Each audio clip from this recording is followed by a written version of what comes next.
After hearing of the monk's plans to relocate him in order to separate him from his master, Aang angrily flew off from the temple and slammed into his room on the verge of tears. He flopped in his bed and lied there until monk Gyatso entered the room. He informed him that the monks were planning on taking him away, which Aang interrupted in mid-sentence, informing him he already knew. Gyatso sat on Aang's bed, who leaned back up. Gyatso hugged the boy and told him, "Do not worry, Aang. I won't let them take you away from me. We're going to escape." Aang smiled and shot up, happy, and excitedly told him he would come with him. As Aang began hurriedly packing his things, Gyatso told the boy that if this happened, then they would be branded as traitors and outsiders. As he said that, Afiko appeared at the doorframe with 2 Fire Nation soldiers behind him, staring.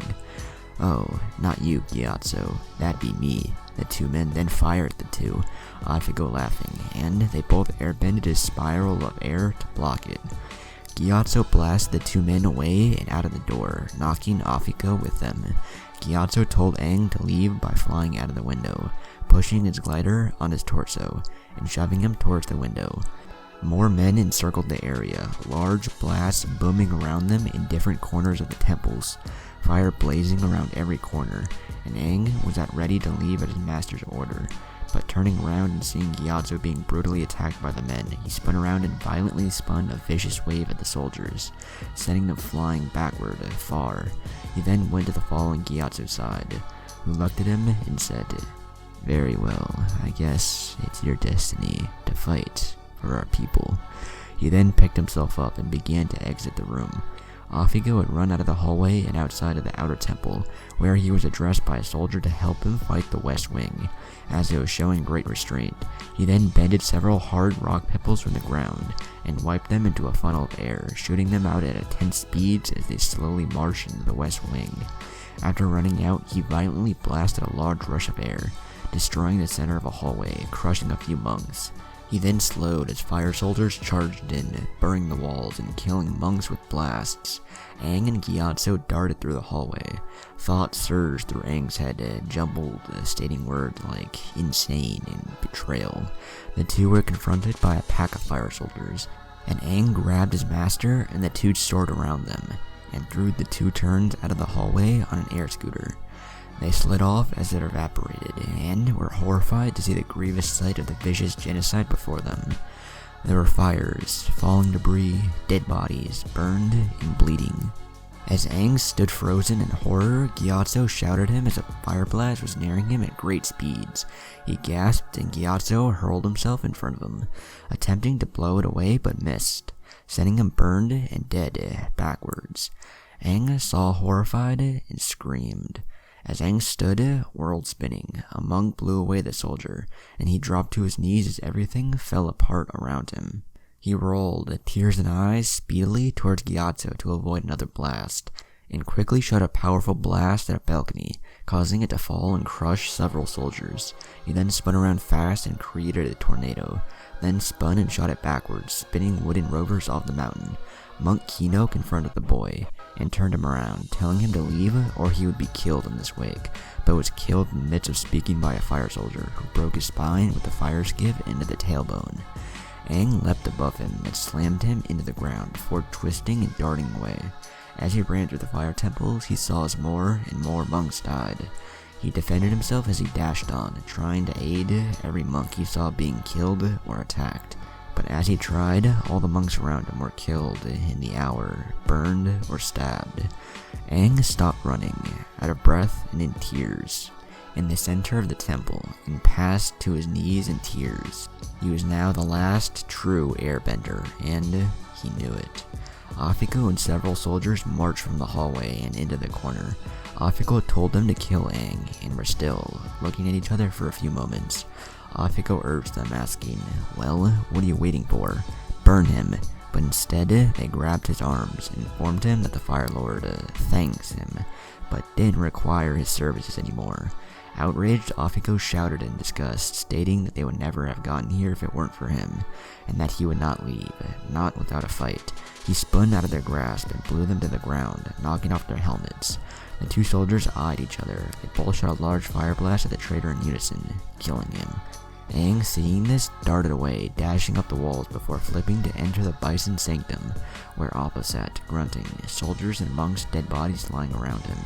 Aang hopped on top of him and called him down, telling him, "It's just you and me now, Appa. We have to leave." He then mounted him and charged him with a loud yip yip. He whipped off the blood on his nose, tears of determination forming in his eyes.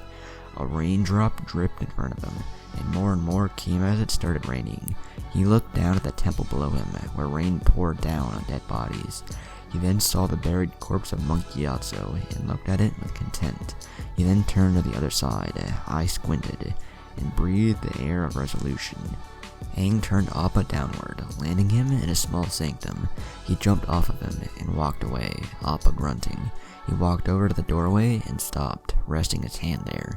He then told Appa of his plans and determination, and then strode out. Aang then sped down the hallway, empowered by the force of his fellow monks, and stormed through the hallway, where he quickly air-sliced a group of soldiers to the ground. He charged through the rest, bending a large spinning blast at another group.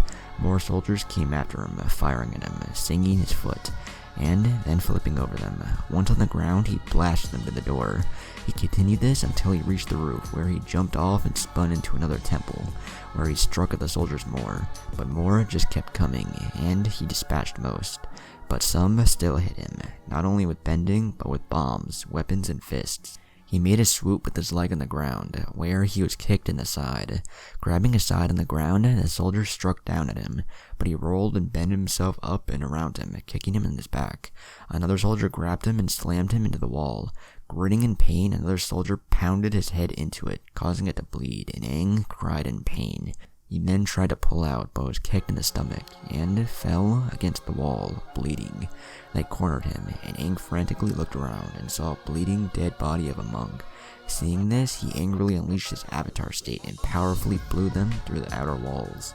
More soldiers filled in, and he struck them away as well. A huge spear forming around him, debris spinning around that as well. As he left the room, it imploded by the force of his power, and he fell to the ground, the state ending.